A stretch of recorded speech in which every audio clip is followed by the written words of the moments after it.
Recently, my guitar playing has been a little lackluster. I think the last year of just sitting at home, not really gigging and doing the things that I normally do has kind of left me high and dry. It's left me unmotivated, and it's left me playing the same things over and over and over again. Now, we all go through this. It's called being in a rut, and I've made videos on how to break out of ruts in your playing before, but this, I think, calls for something different, at least for me. So I reached out to my friend Joey Landreth. If you don't know Joey, he fronts a band called the Brothers Landreth, as well as releasing his own solo music, and he is, without a doubt, one of the best slide guitar players alive today. Joey is phenomenal, and if you know me, you know that I love playing slide. Going into an open tuning and playing slide is what I do when I'm feeling in a rut or feeling stuck. But my slide playing hasn't progressed or improved at all over the past year or so. I jumped on a Zoom call with Joey last week and picked his brain about the inner workings and how he approaches open tunings and slide playing, and suffice to say, what he taught me completely blew my mind. Totally changed my approach to slide playing. When I first started mapping out this tuning, I wanted to like be beyond just like your standard sort of slide licks. When I realized, okay, I really connect with this tuning, but I've lost a lot of my vocabulary that I had in standard tuning. How do I start to make sense of trying to get back some of that vocabulary in this new tuning? The first thing I thought is like, what I really need is triads. I really need to know where all my major and minor triads are. What I started with was I knew that if I bar my finger across all 6 strings, I get a major chord. So I know I need a root 3rd and 5th. So wherever I have that in this cluster, that's where I'm going to focus. So that is on the D, G, and B strings. So then I go through that and I learn all of my inversions of that triad. And that's sort of step 2, is getting across the fretboard. So this is one of those things that happens from time to time when you're learning something, where you realize that it's so simple that you're kind of ashamed you didn't think of it on your own. But this is one of the great things about taking lessons from someone. They can show you these things in a way that make them click, and that's exactly what happened for me. What Joey did was just show me the basic triad shapes, root, 3rd, and 5th, and their inversions up and down the neck. And this was huge for me because up until this point, the only way that I could play chords in an open tuning was with these 6th-string root open voicings like this.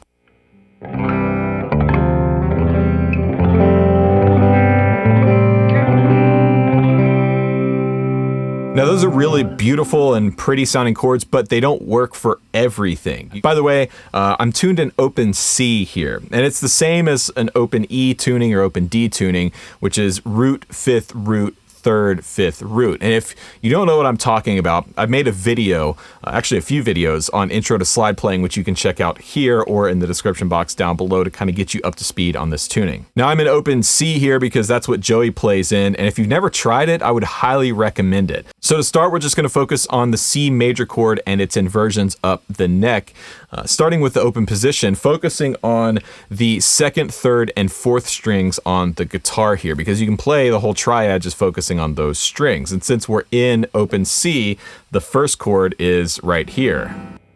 And then we move to the 1st inversion with the 3rd as the lowest note. Then the 2nd inversion. And then back to the root voicing.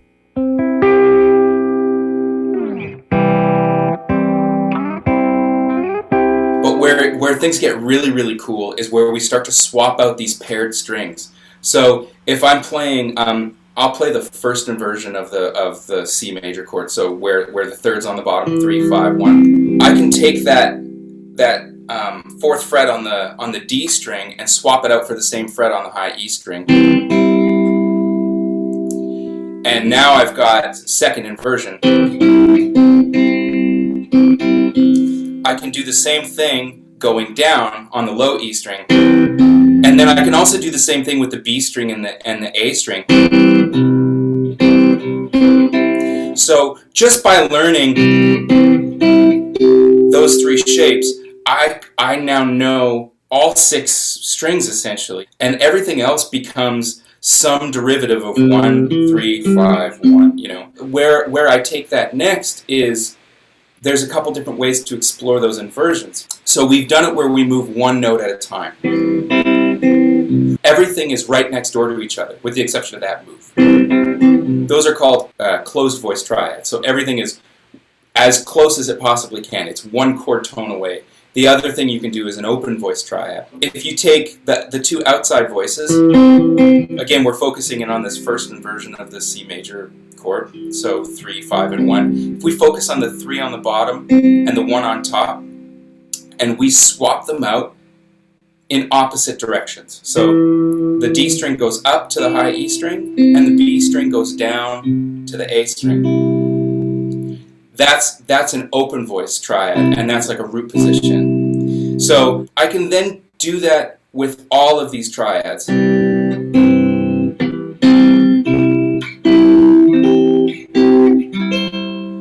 then I would do it with the 4 chord.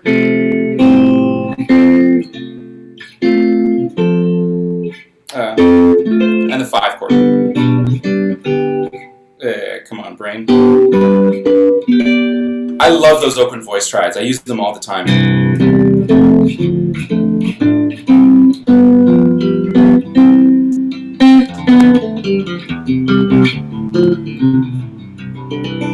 That's pretty much any of my songs are written using that as an idea.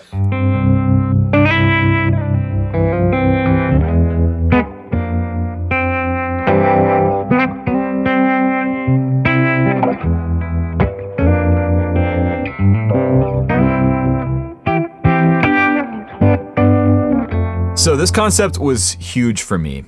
Just by learning the basic triads, then the inversions up and down the neck, and then understanding how to move a few of the intervals in each chord around, you've essentially unlocked the entire fretboard for being able to play triads. And then from there, building on top of that to be able to play more complex chords like sus chords and adding extensions and things like that. The real concept to understand here is the fact that because we have repeating strings, the 6th string, 4th string, and 1st string are all 1. They're all C in this case. And the 5th string and 2nd string are both R5, or in this case, are E. So with that in mind, it's really easy to just move these voicings around.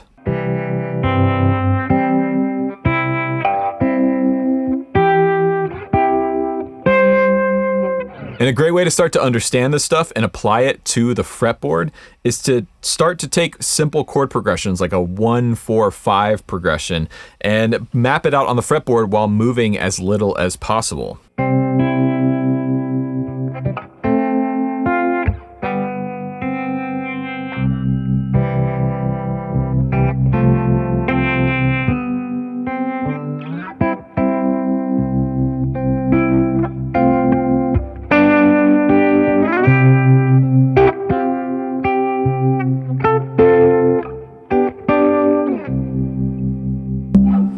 So now no matter where you are on the fretboard, you can start to find your basic triad shapes. And if you know where the intervals are, you can build on top of that. And now all of a sudden you're taking these chord shapes and these voicings and applying them to songs that you already know, and you're playing in open tuning. This was huge for me. I now feel like I actually understand the fretboard in an open tuning, and I can start to play more musically, which is what I've wanted to do for a really long time. It's not necessarily that the open tuning provides you with something that you're not capable of doing in standard tuning, but it takes you out of your comfort zone and it forces you to think a different way. And for me, I became a significantly better musician, not just guitar player, but musician, because it took everything that I thought I understood about music and sort of just like emptied it out and was like, haha, actually no.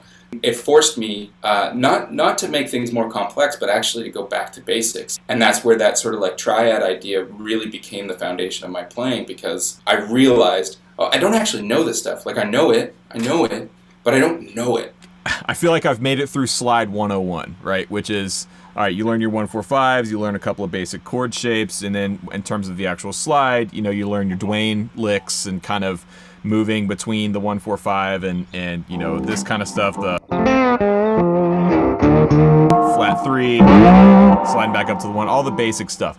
But I cannot improvise with a slide. I can come up with something musical if I sit and think and write something with a slide, but I cannot improvise, and I cannot play in any key other than the key that I'm tuned to in the open voicing with the slide.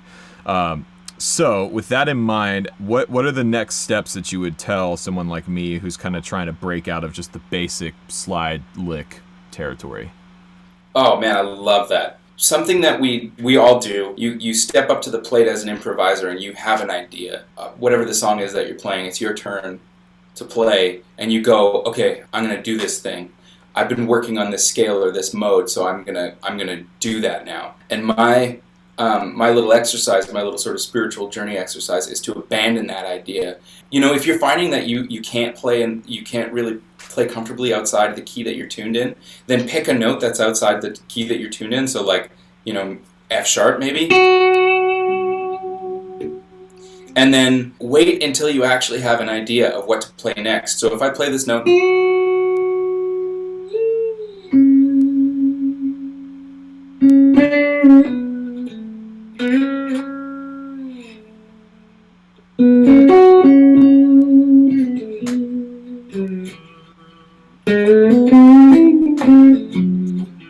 I'm just reacting to the last thing that I played, as opposed to coming to the table with something going like, I actually had every intention to play in the key of F sharp major, and I wound up in the key of E. And that's perfect. Then mission accomplished. Then I had an idea and I went in the other direction. And the idea is not necessarily, it's not even to try and play something that sounds good. It's just to play something that's outside of what you're sort of conjuring up here. The other thing that I would say that's a little more concrete than something like that is really get friendly with your major scales and get friendly with, you know, this is sort of headed in the opposite direction, but you know, the nice thing about this tuning is that we've got this nice low string and then these really pretty notes that sort of can sympathetically ring. So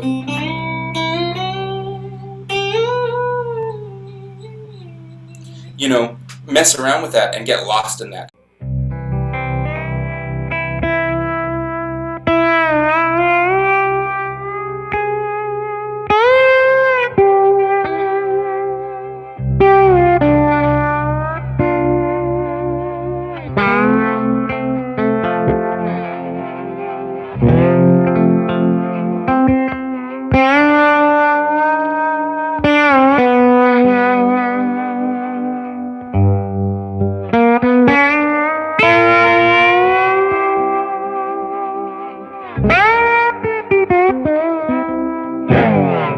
So this is something that I need to continue to practice, obviously, but this is another one of those mindset things that's really simple, that when you hear someone else say it, like Joey, you think, oh, yeah, I should have been doing that all along.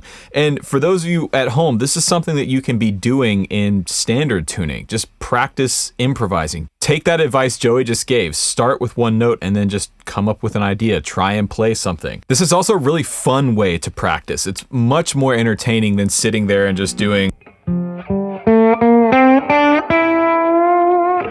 major scales or certain chord shapes up and down the neck. This is a much more musical way of practicing, and as a result, you end up playing ideas that are more musical.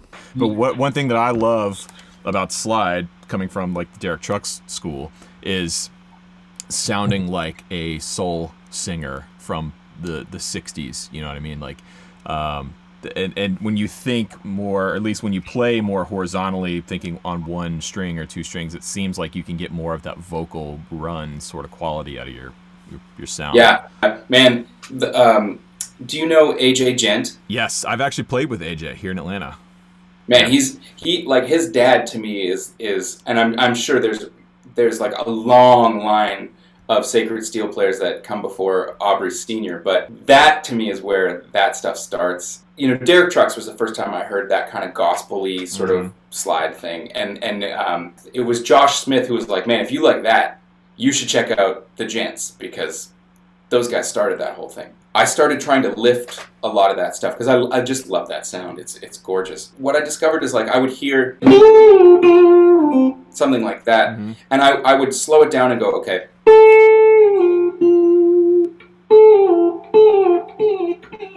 and try to work it up to tempo, it never sounded right. What I ended up discovering is that, like, I'd listen to somebody like Stevie Wonder or Donny Hathaway or, you know, Isaac Hayes, like any of these really, really great voices, and when they sing a lick like that, they don't sing. They actually sing.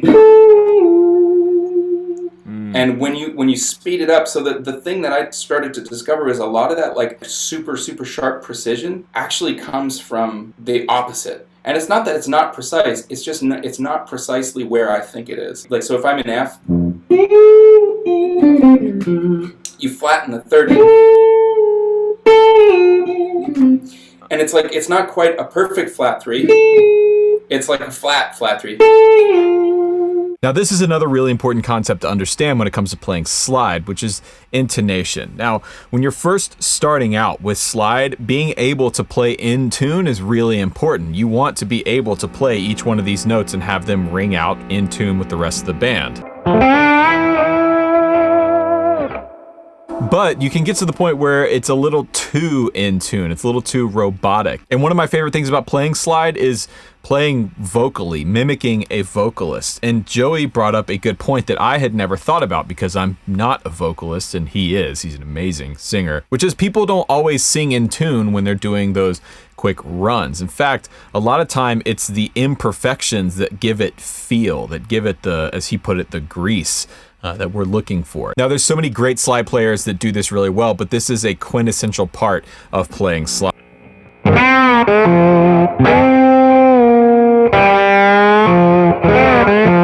So if you take this popular lick, for example, very Duane Allman-esque, you can kind of take it from two different approaches. The first approach is to take each note and play it exactly in tune.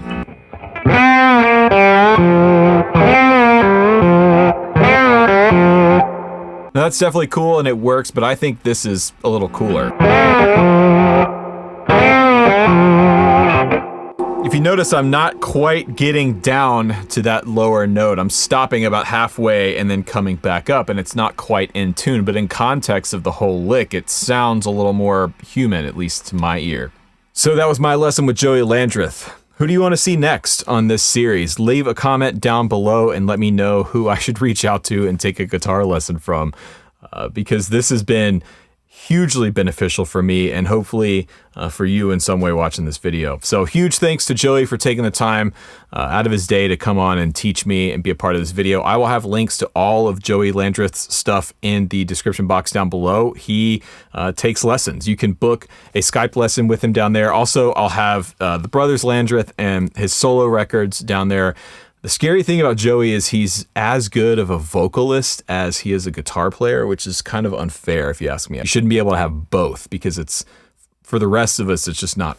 Anyways, if you're interested in any of my video courses like the Tone course or the Nashville Number System course, those are available down below on RhettShullGuitarCourses.com. You can check out my website, RhettShull.com, for everything else I have going on, like my podcasts and Kemper Profiles, Helix presets, all that kind of stuff. And I'm happy to announce I've got a few shows starting to come in. It's finally happening. After over a year of not playing any shows, we have some dates on the calendar coming up through the end of the year. They're few and far between, but I don't care. I will take it. We're getting to play live. So check that out if you're interested. We may be coming to a town near you to play, and if so, I would love to see you out. Hope you enjoyed today's video. As always, thanks for watching. My name is Rhett Shull, and remember, there is no plan B.